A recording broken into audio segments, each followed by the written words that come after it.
নজর রাখবো পরবর্তী সংবাদে। গোপন খবরের ভিত্তিতে অবৈধভাবে মজুদ থাকা মদ উদ্ধার করেছে ঊনকোটি জেলা আবগারি দপ্তর।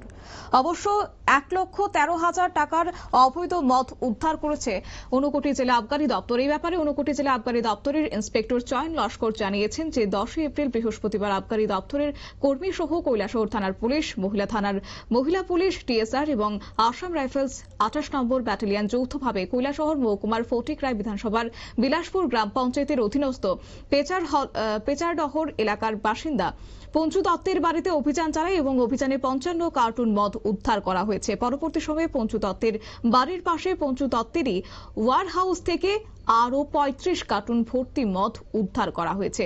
কি রয়েছে বক্তব্য পুলিশের, শুনুন।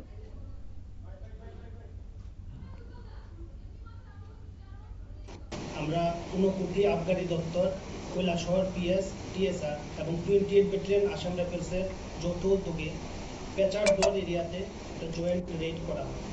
যখন আমরা রেড করি, আমরা একটা গোপন খবরের ভিত্তিতে পঞ্চু দত্ত নামে একজন চোরাই মদ বিক্রেতার বাড়িতে উপস্থিত হই।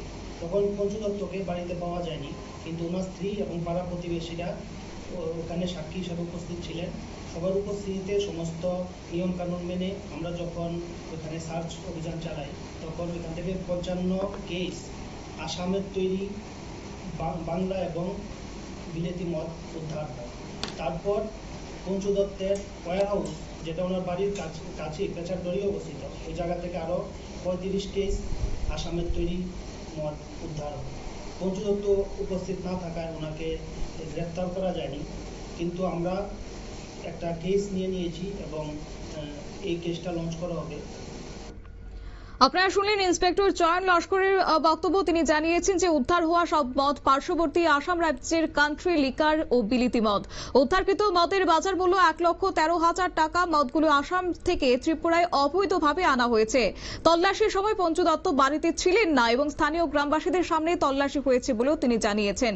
অবশ্যই এই ব্যাপারে পঞ্চু দত্তের নামে কৈলাসহর থানায় একটি মামলা করা হয়েছে। নিয়ে নিচ্ছে ছোট্ট একটি বিজ্ঞাপন বিরতি, সঙ্গে থাকুন।